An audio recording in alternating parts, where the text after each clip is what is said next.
As you know, more than 2 years has passed since Harmony was last seen. Help us find this little girl.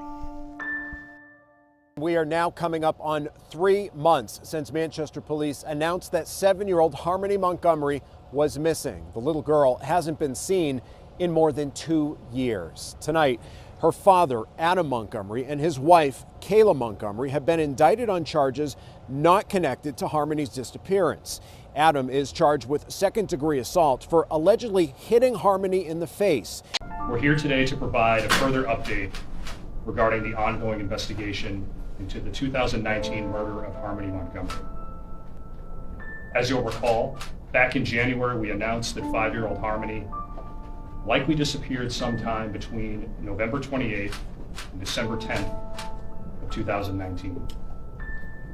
In August of this year, after almost 8 months of investigative work undertaken by the Manchester Police Department, the Attorney General's Office, the U.S. Marshals Service, the FBI, and other law enforcement partners, we announced that we had concluded that 5-year-old Harmony was murdered in Manchester in early December of 2019.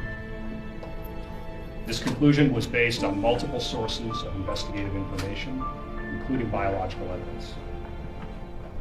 Since August, the Manchester Police Department, the Attorney General's Office, and our other law enforcement partners have continued to investigate this case in an effort to seek answers and justice for Harmony. Today, we are announcing another major step in this investigation. Earlier this morning, Adam Montgomery was arrested for the murder of Harmony Montgomery in 2019 and other related charges. I'm Adam Montgomery, Chief of Police for the Manchester Police Department. This morning, at approximately 10:30 a.m., Adam Montgomery was transported to the Manchester Police Department. He was booked in on the charges of second-degree murder, while supplying physical evidence, abuse of a corpse, and tampering with a witness. The booking process was completed without incident, and he was then transported back to the Hillsborough County House of Correction. Many people have sought justice for Harmony, and they are unmatched in their tenacity and their professionalism. Every single one of you has been the voice of Harmony and seeking justice for her. Said I wasn't going to do it. Has been your single motivation and number one priority for the past 10 months. I also want to thank your families, who've also had to endure the long hours, missed family events, and all the sadness that this investigation has brought. I'm certain that the charges that we have brought forward today will garner additional discussion, speculation, and undoubtedly will elicit a wide range of emotions from the public. I ask that in memory of Harmony, that we all make every effort to do something nice for a child today. I know of no other way.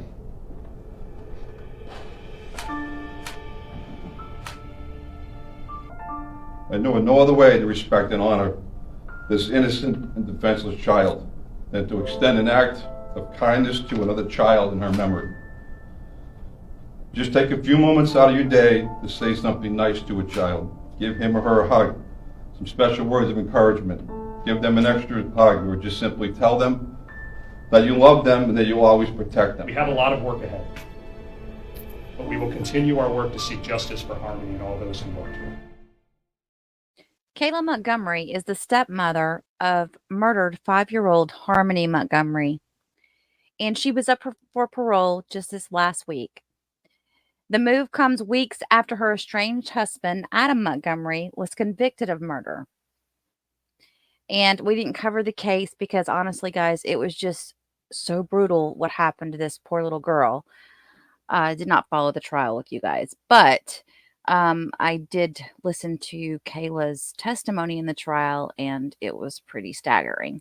I can tell you that if you want to hear more on her, or if you want to see more on her, let me know.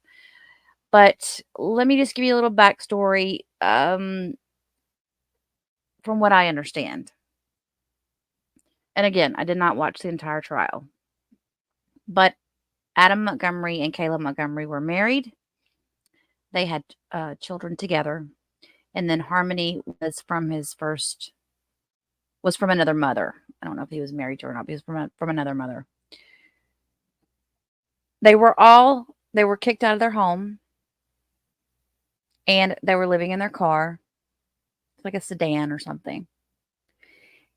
And they were on drugs. They were doing, I think she said meth and crack.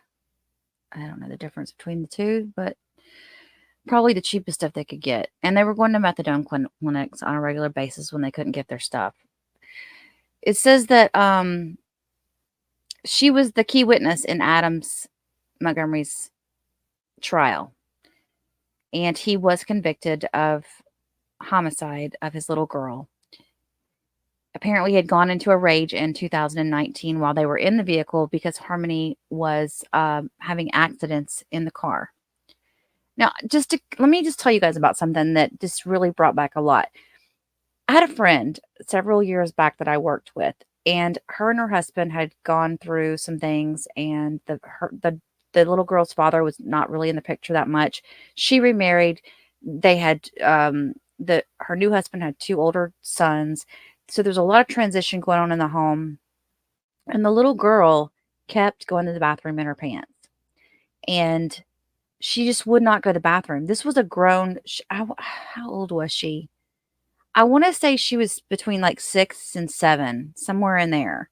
And she didn't care. She didn't care that she smelled bad. She didn't care that it was, an inconvenience, that other kids weren't doing it, that people would talk about it. She didn't care. She just didn't care. And I think what it boiled down to was there was some transition going on in this child's life, and this was her way of acting out. I wonder if that was what was going on with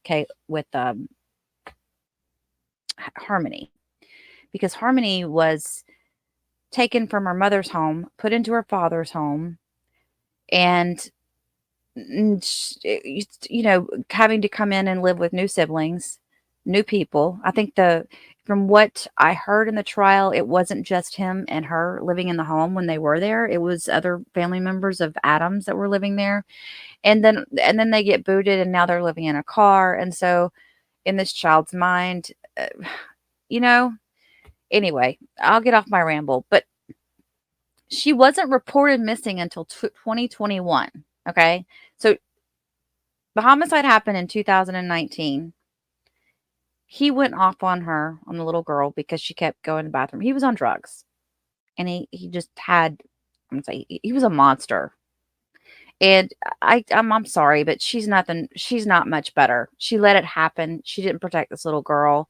I think they were just both so tweaked out that it was just, because listening to her testimony, she's like, I don't remember. I don't remember. I don't remember. It's all she kept saying when they were asking her questions. And it just made me think, is it because she's on drugs, or is she trying to keep from perjuring herself? To this day, little Harmony's body has never been found. But from listening to the trial, I think you'll kind of understand why there probably wasn't a lot left. Kayla had been in prison on perjury charges since November of 2022, when she was sentenced to 1.5 years, and she ended up serving 16 to 18 months. She pled guilty to lying to a grand jury during the investigation into Harmony's disappearance. She said during the murder trial, she lied because she was scared of her husband, who she claimed was abusing her. And before I forget to say this, Adam Montgomery is set to be sentenced sometime in the spring of this year. So that's going to be coming up. This is the full parole hearing for Kayla Montgomery. You have to first go on the record, and then we can begin your hearing. Okay. This is a parole hearing for Kayla Montgomery, number 92912. Present today is Chairman Roger Phillips of the New Hampshire Adult Parole Board. Also present today are parole board members Horace Enriquez and Tricia Thompson. Let the record reflect also in attendance today representing Victim Services is Lauren Avery, and representing Victim Services from Attorney General's Office is Amy Van Hawken. This is hearing number 1. And we'll begin our questioning with board member Dr. Horace Enriquez. Okay. So, good morning. Good morning. Busy day for you. Yeah. For sure. You were here under the charge of perjury and making false statements. Yes. And we'll come to the details of that in a moment. But why might it be important to tell the truth? Because being honest is the best thing to do. Because if you're not, other actions happen and being able to tell the truth takes a lot of weight off of you, and it's better to tell the truth and be honest so that everything else can come to light. So by not telling the truth to the grand jury investigation, what do you think happened? Or didn't happen? What didn't happen was I didn't tell the truth about where I was during that time, and not being able to cooperate with the detectives. I got all caught up in the situation, and if I just was honest from the beginning, they could have done their job sooner. And what was their job? To find Harmony and know what happened to her, and that's it. So what did you actually tell the jury that was untrue? That I got dropped off at my work, which was Dunkin' Donuts, and at 6 a.m. and Adam brought Harmony to meet her mother, and when he came back to pick me up at 2 p.m. she was not in the car, and that was the lie.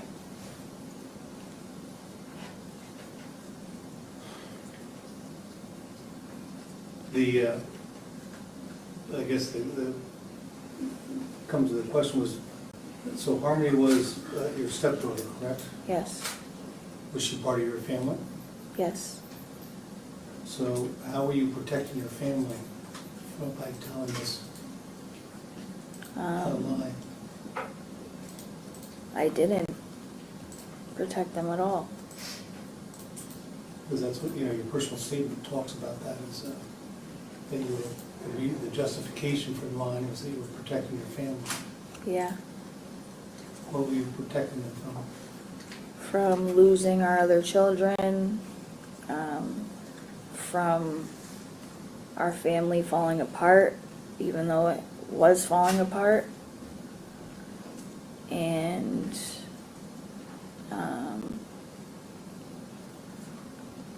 not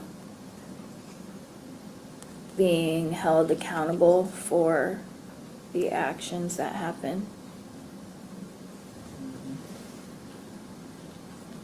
So you were sort of acknowledging the fact that you did lie, Yes. correct?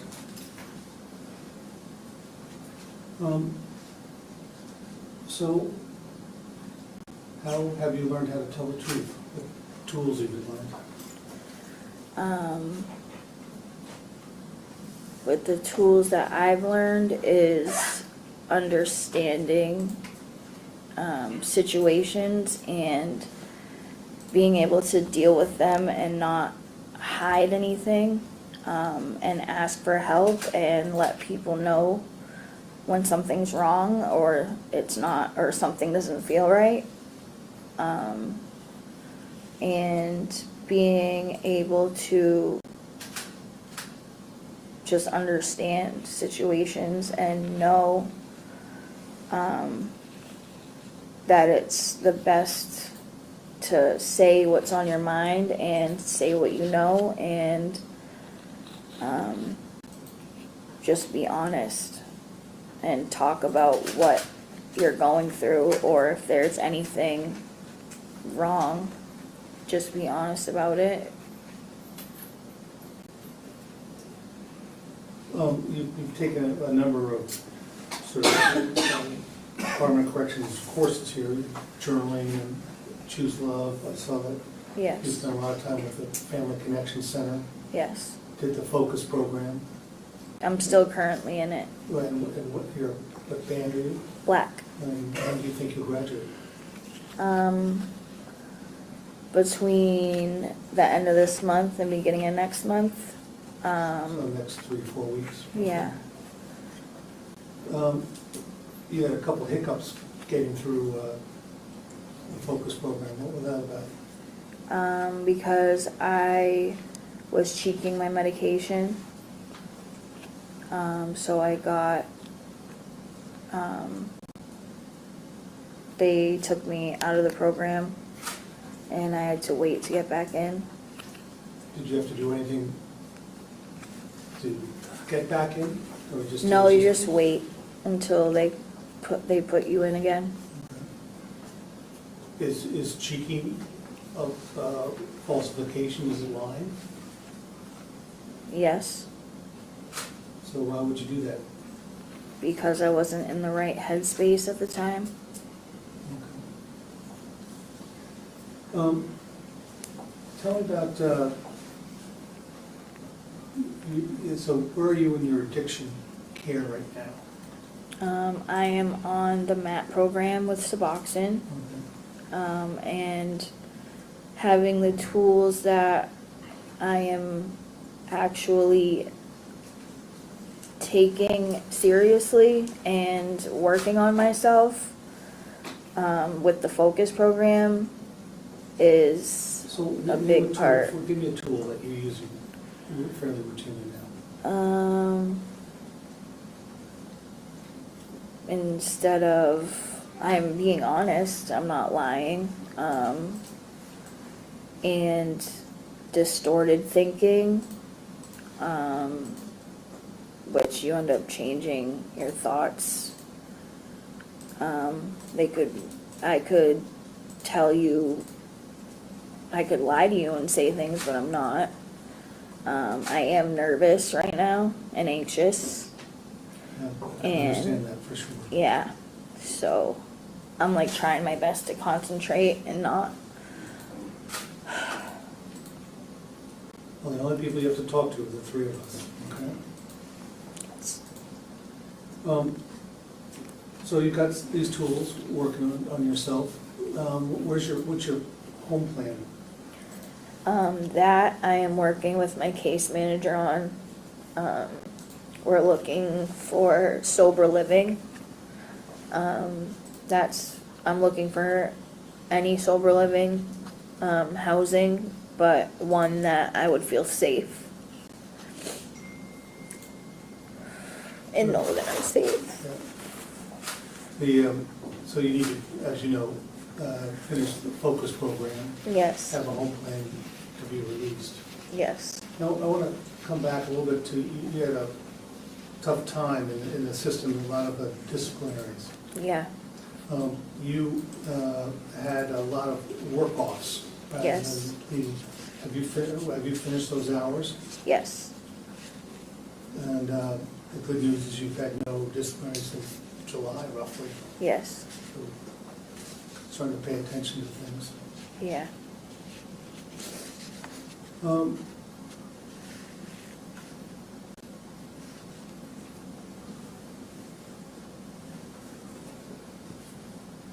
Sorry, just have all these little notes here. So tell me about, you have 4 other children, correct? Yes. And what's happening with them? My oldest son lives with his father and stepmother and brothers. My 3 youngest, which are also my husband, ex-husband's children, they are living with my mother. They've been with her for the past almost 2.5 years. And I ended up losing my rights to them because of my crime that I am connected to.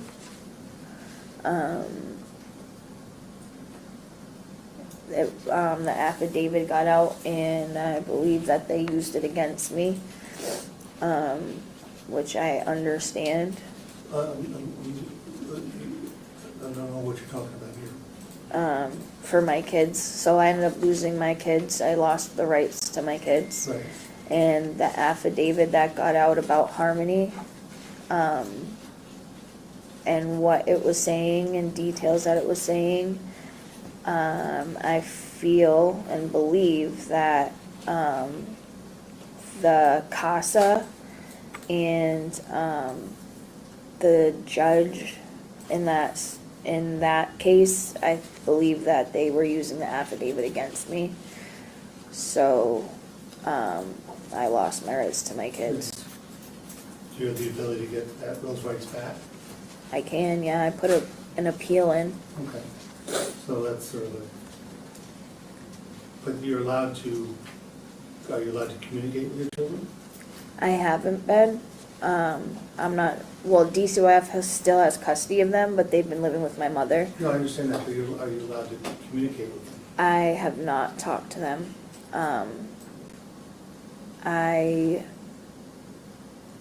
I know my mother has been taking care of them. I understand, but you have not, No, I haven't been because able you're not to- allowed to, or because you're? I don't know if it's because I'm not allowed to, or my mom's just not choosing to allow me to talk to them because I lost my rights and DCYF has custody of them, so I don't know if it's because of that.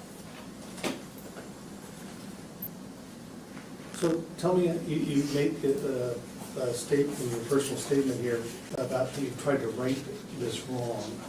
Yes, How have you tried to do that? by telling the truth about what happened to Harmony and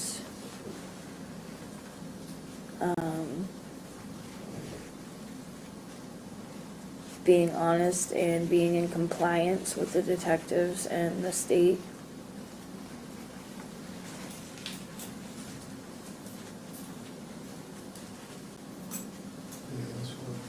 I have just a couple of questions.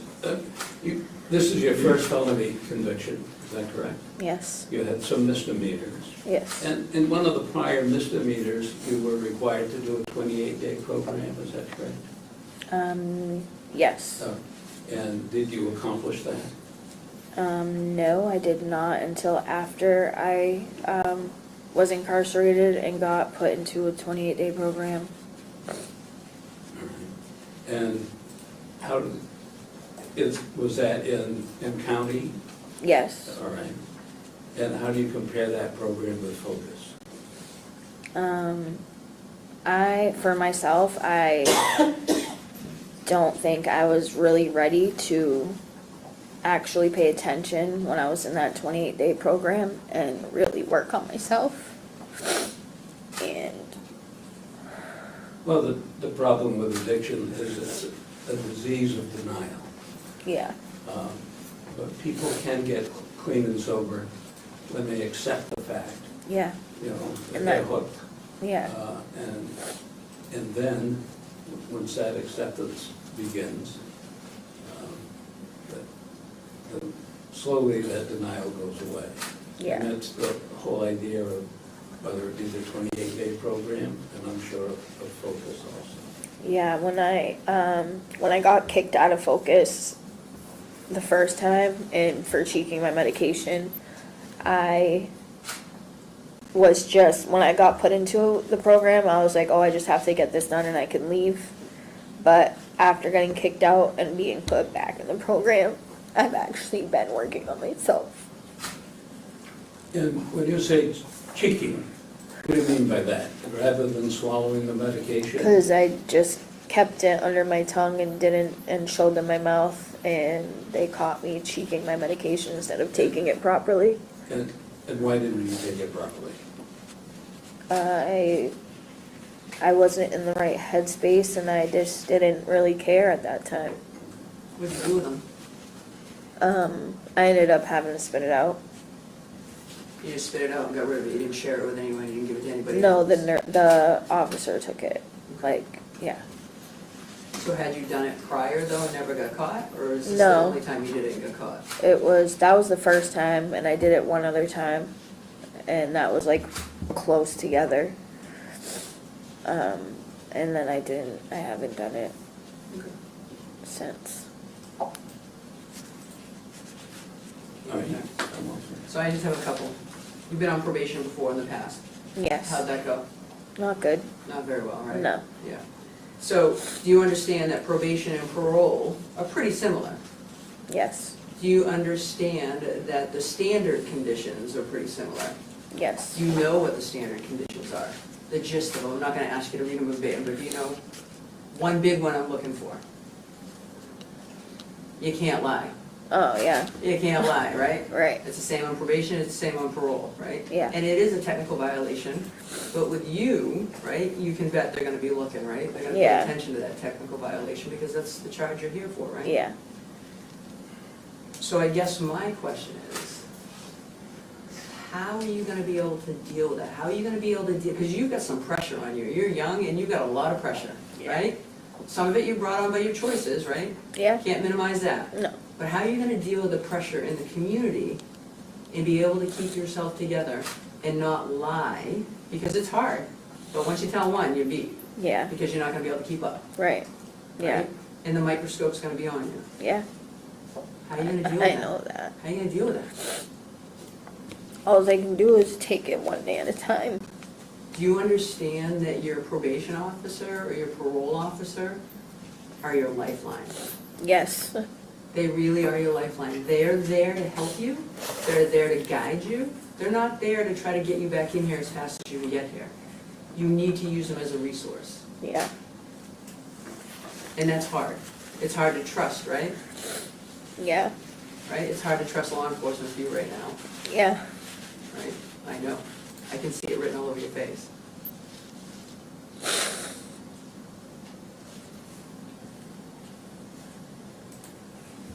So what do you think the big differences are, the supervision for you with probation and parole? Supervision levels. I feel that parole is higher than probation. Higher how, though? What do you think that your parole officer is gonna have you do differently that your probation officer didn't have you do? I honestly don't know. Probably have to report more, probably have more drug screens, probably more home visits, Yeah, right? Probably check on programming more, right? A little stricter, right? So, you know, you talked about your children a little bit. yeah, You went through Family Connections. yeah. Never at any point during Family Connections, with all the resources they have, did you want to read a book and record it and send it home to your family for your kids to listen to? Did you ever want to do any of those things that they had? Because I know that that's an I option. have. Okay. I've done the Cliff thing where you get books and you can send them. I have wanted to do the recording, but I don't want to do it and they can't listen to it, or it's just hard right now with the kids. It's hard, but do you think that it will make you feel like you're trying?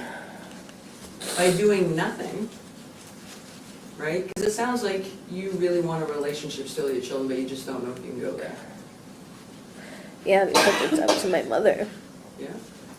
But there's all these options and things that you could have done to try to, at least try to have some sort of relationship. You don't need to know if they get there. You just need to know that you did it. I have been doing stuff. Okay. I've been doing the Cliff thing. I've been making blankets. I've been making pictures. I've been doing a lot of things, Okay. and I'm still in the FCC program. I've still been doing parent support groups, and I did the parenting class and the healthy relationships, and I see Miss V once a week with the support groups. Okay. And you talked about that, you know, disciplinary was an issue for you when you first got here. You completed all your extra duty hours. Yes. Okay. What did you do for extra duty hours here? Shoveling. I did most of it was shoveling, ice scooping, cleaning the day room, the windows, the workout room. Just did a lot of cleaning. Do you have a job here? Yes. Okay. So my last question is, what are your goals? What is your 5-year goal from today? If you're granted parole, what is your goal? I don't even, just my recovery is number one. and just keep doing the right thing. That's just what's been in my mind, to being honest. So when you went to school growing up, right, some people say, I want to be a doctor, I want to be a lawyer, I want to be a police officer. What did you want to be? I wanted to be a veterinarian. You still want to be a veterinarian? Yeah? Sounds like a good goal.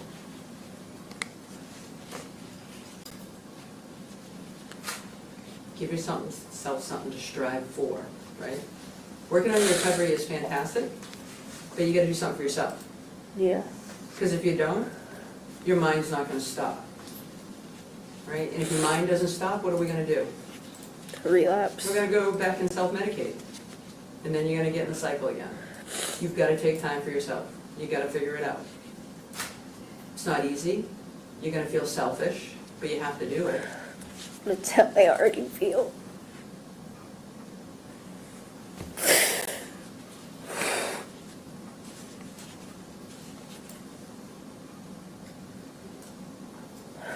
I have this question. You're on the MAP program now, Yes. and in taking that medication, do you have any adverse side effects? No. Does it help as far as the feeling of compulsion is concerned, the compulsion to use?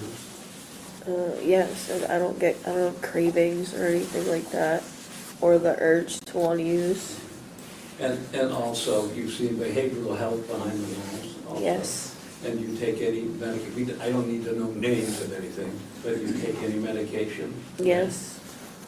The only thing that we're asking that for is, as far as the parole conditions are concerned, if you grant parole, we want to include things like that. Yeah. All right. And your minimum parole date is soon coming out. It's in May of this year, is it not? May 3rd of this year? Yes. All right. And you realize that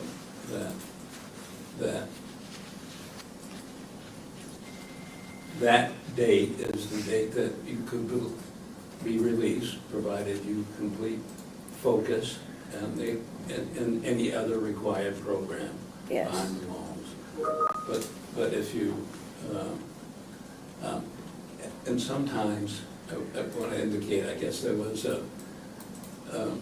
you received some earned time credit by doing certain things. Was it breaking free or? I did Breaking Free, Choose Love program, and Core Skills.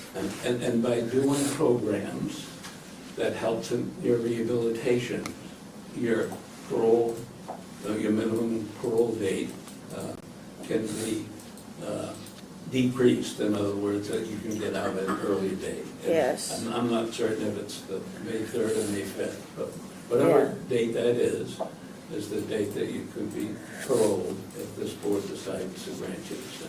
Yes.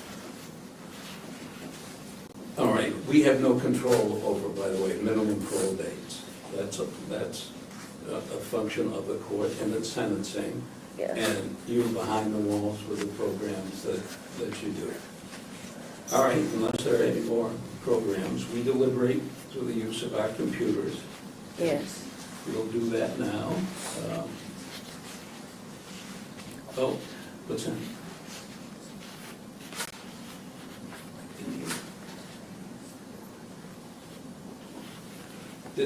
Is there anything else you want to indicate to us? I know my case manager told me that my minimum is March 4th because my earned time that I went through. That's right. I think it was reduced to Yeah. from May, so that you're really past your minimum as we Yes. speak today. Yes. So it's a matter, Release movement at this time, release movement only.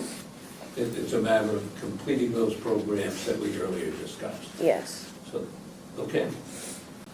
From a victim services standpoint, the only condition that we're going to request is intensive supervision for a minimum of 90 days upon release due to complexities related to this case.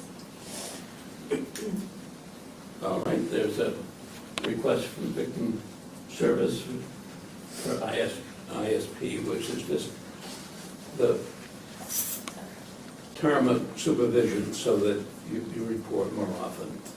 All right? Yeah. Is there anything else you'd like to add? I am working with the staff here on making sure I feel safe when it is time for me to leave. I've been checking in with mental health a lot and the late acts. And we're just working on a plan for when it's time for me to leave, that I feel safe and strong enough to be out. I would encourage you to keep that close to you, Yeah, right? yeah, Don't share it with those that you don't want to know. The security staff will do their job, yeah, right? Your PO will have discretion, whoever that may be. But usually I find when these things happen, clients usually talk too much themselves, and then they get scared because they told one person, then it went too far. Keep I it was close. told that I could say that. Yeah, no, you can say it to us. Yeah. Yes, but I mean, when you decide where you're going. Yeah, with that. Everybody here. Yeah, that's one thing I'm working on. Do you understand what ISP is? No. So, you'll have a curfew, you'll have increased screens, all those things we talked about, the difference, right? Yeah, The difference though is you will come back on just about any violation during that 90 days that happens. okay, Your parole officer has a lot more leeway on your violations. Much stricter. yeah, But the important part of that is that you keep your PPO informed, yeah, and you work closely with him or her. yeah, Right? Because they don't want you to come back. Their yeah, success is when you do well in the community.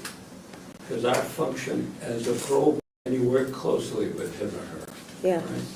Because they don't want you to come back. Their yeah, success is when you do well in the community. Because our function as a parole board is to release those on parole who will not again commit a crime and will turn out to be good citizens. And that parole supervision is what helps in that goal. okay, Okay?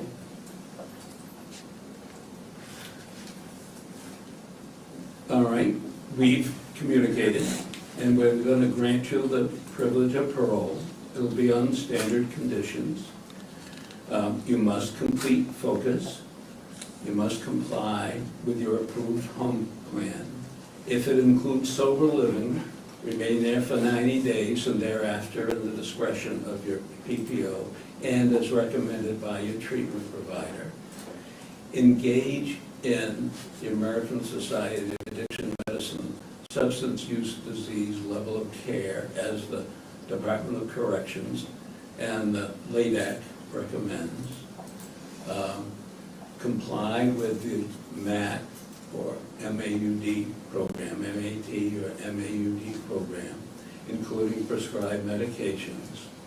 Mental health in the community is needed and be compliant with prescribed medications. Engage in group addiction recovery, which may include AA and NA, as recommended by your LADAC and the PPO. And of course, you have to be C3 and D-free for release, and ISP for 90 days, and then in the discretion of the PPO. Now that's going to be read back to you. okay, And then, if you have any questions, you can ask them after the readback. okay, And let the record reflect as follows. Today's decision is your parole has been approved. However, you must complete the focus program and you must have an approved home plan. If your home plan includes a sober living, you must remain there for 90 days and thereafter in discretion of your PPO and as recommended by your treatment provider. You are to engage in ASAM substance use disorder level of care as DOC LADAC recommends.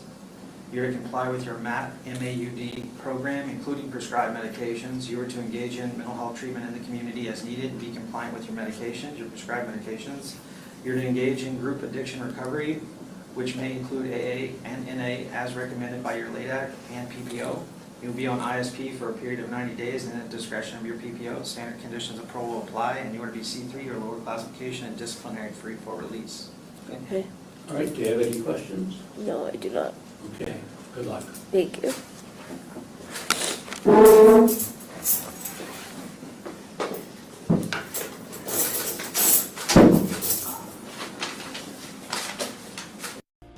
Thanks for watching, everyone. If you enjoyed this video, please do not forget to like and subscribe on your way out, and feel free to leave a comment.